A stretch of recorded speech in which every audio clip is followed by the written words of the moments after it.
Well, it's a busy week coming off the back of a busy weekend. Thanks for clicking on the Monday edition of Vogan's European Outlook for the 17th of June. No, it's not. It's the 16th of June. I do apologise. But anyway, we had a good weekend here on the channel. Tropical Outlook back on Saturday. It was a 25-minute epic discussion looking at what is taking place around the tropics of the world. And then on Sunday, we had the live stream, the 145th edition of the Global Weather Report live here from our Vogan Weather HQ. It was a good one.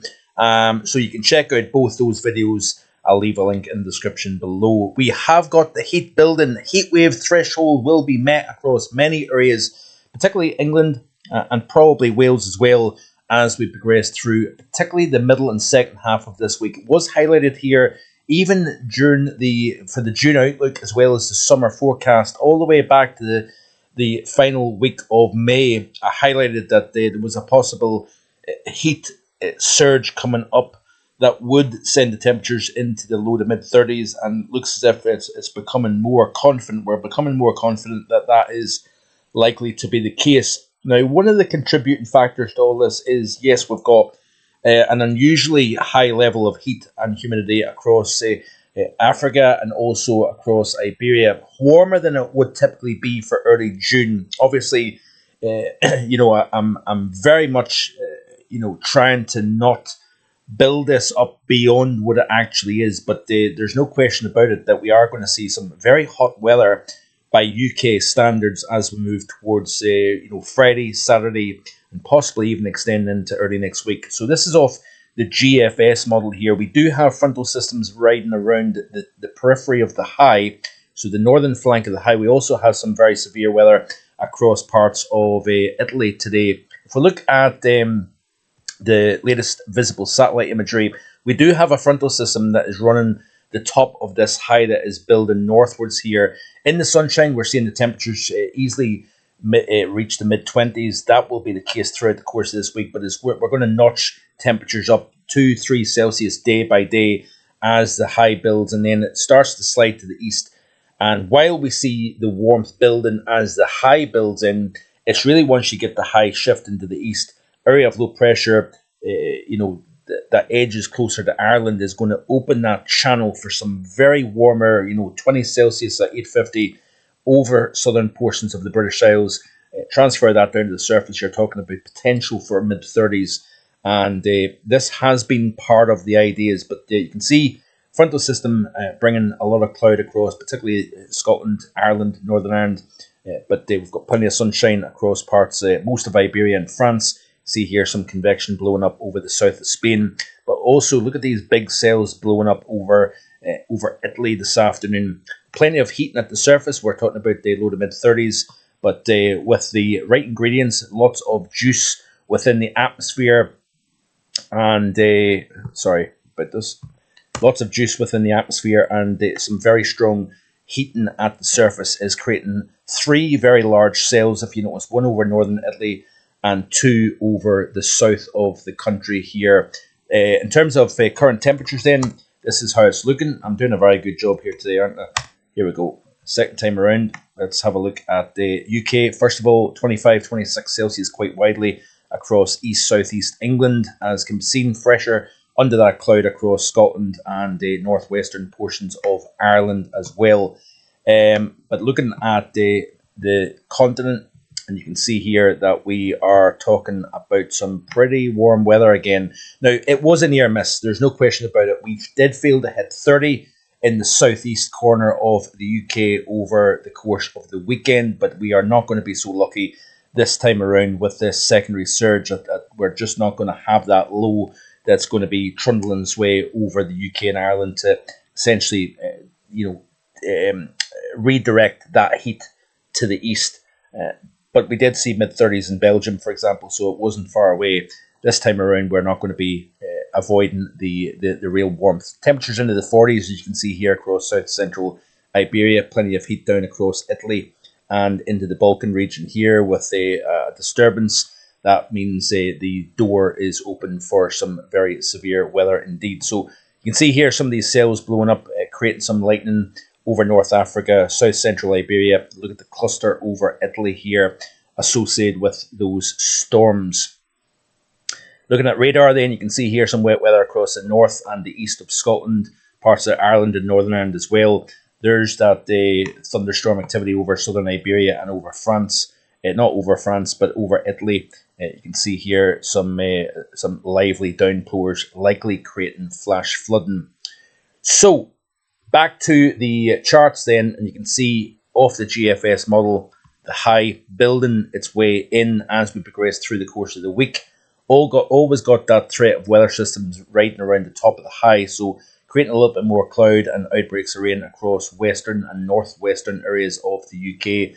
But that high then becomes quite strong. Then it slips to the east, and that will allow southerly winds to import that really warm air out of France and into the UK through the course of late week and through the weekend. And then even as we move into Sunday, we do have a feature running in according to GFS that may create issues in terms of some localized flooding and downpours and thunderstorm activity, etc., etc. But you see here, as we move towards the early portions of next week, we still have that opportunity. High pressure, drier than average overall, and warmer than average temperatures. But you can see here these thunderstorms blowing up over northern France and extending into the UK potentially as we move towards Tuesday and Wednesday of next week. But this is obviously a very long way off. I want to show you the 850s then we'll look at individual temperature forecasts. But play through this loop, you can see here that we've got some relatively cooler air at 850, the mid-levels of the atmosphere to the north. We've got very hot air over Iberia here, but it's as that high then starts to build its way northwards through the course of this week, and especially once it slides eastwards, then we're opening the door to 20 Celsius at 850, running all the way up into, that's plus 15 Celsius, all the way up into northern Scotland, for example. And there's the 20 Celsius line moving into the south of the British Isles. Continue to play through. You can see here that we kind of see that getting forced a little bit further south once again. And then we've got a battle between the very, very warmer and something fresher. And then as we move towards the final days of the month, we have another opportunity for more very warm weather. This is all part of the ideas that I've had, by the way. One of my big concerns actually is the amount of moisture in the ground.